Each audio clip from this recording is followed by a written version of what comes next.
Celebrity जैसी knows सब पर अच्छी नहीं लगती और हर शार्प नोज ब्यूटीफुल नहीं लगती। सही नोज वही है जो आपके फेस के ऊपर सूट करता है। लेकिन सवाल ये आता है कि आपके फेस पे कैसा नोज शेप है वो अच्छा लगेगा और आपके नोज शेप में क्या चेंज करने की जरूरत है और वो कैसे डिसाइड होता है, आइए जानते हैं।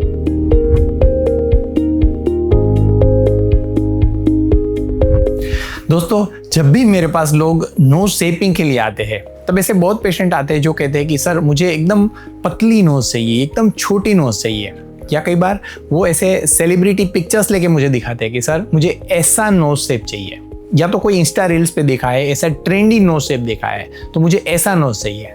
सवाल ये होता है कि क्या सच में ऐसा शार्प नोज या ऐसा स्मॉल नोज या ऐसा सेलिब्रिटी नोज या ऐसा ट्रेंडी नोज है वो आपके फेस पे अच्छा लगेगा या नहीं? सच में क्या ये रियलिस्टिक है या नहीं? क्या सच में ये डूएबल है या नहीं?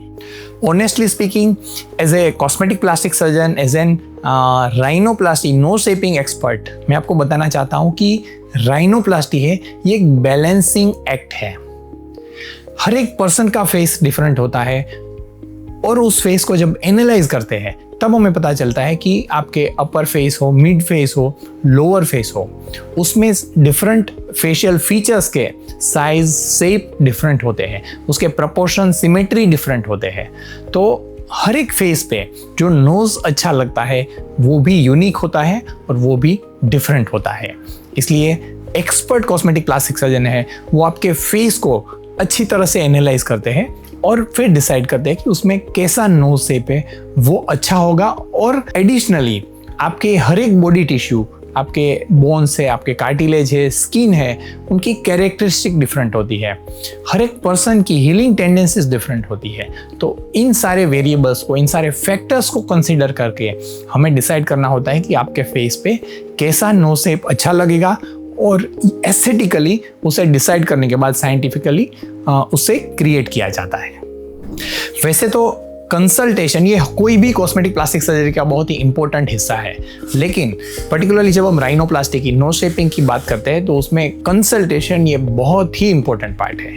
और कंसल्टेशन के दौरान ही आप डिसाइड कर सकते हैं कि आप जिसे कंसल्ट कर रहे हैं वो कितने एक्सपीरियंस्ड है, कितने ऑनेस्ट है। जब भी आप एक्सपीरियंस कॉस्मेटिक प्लास्टिक सर्जन को कंसल्ट करते हैं तो वो क्या करते हैं, वो आपके नोज को, आपके फेशियल फीचर्स को एनालाइज करते हैं और वो आपके लिए नोज में क्या चेंजेस सजेस्टेड है वो बताते हैं।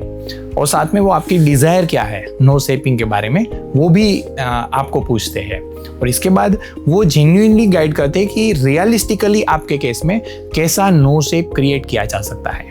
उसके लिए कुछ रेफरेंस इमेजेस की ज़रूरत है तो वो भी आपको वो दिखाते हैं कि अलग अलग तरह के नोज में और पर्टिकुलरली आपके जो नोज के प्रॉब्लम्स है उस तरह के नोज के प्रॉब्लम्स को हम राइनोप्लास्टी के जरिए कितना अच्छे से करेक्ट कर सकते हैं, इम्प्रूव कर सकते हैं। तो दोस्तों, यहाँ पे राइनोप्लास्टी सर्जरी के बारे में एक जो बहुत ही इंपॉर्टेंट पॉइंट मैं आपको बताने चाहता हूँ वो ये है कि कोई भी एस्थेटिक सर्जरी की तरह और उससे भी ज़्यादा नोज शेपिंग में नेचुरल लुकिंग रिजल्ट ये बहुत ही इंपॉर्टेंट है। राइनोप्लास्टी के बाद आपका नोज ऐसा होना चाहिए कि जिसमें कोई ऐसा डन लुक ना हो। वो ऐसा होना चाहिए जो आपके फेस के ऊपर सूट करे, जो आपके पर्सनालिटी के ऊपर सूट करे। और ऐसे रिजल्ट पाने के लिए बहुत ही इम्पोर्टेंट ये है कि आप सही आर्टिस्ट को चुनें।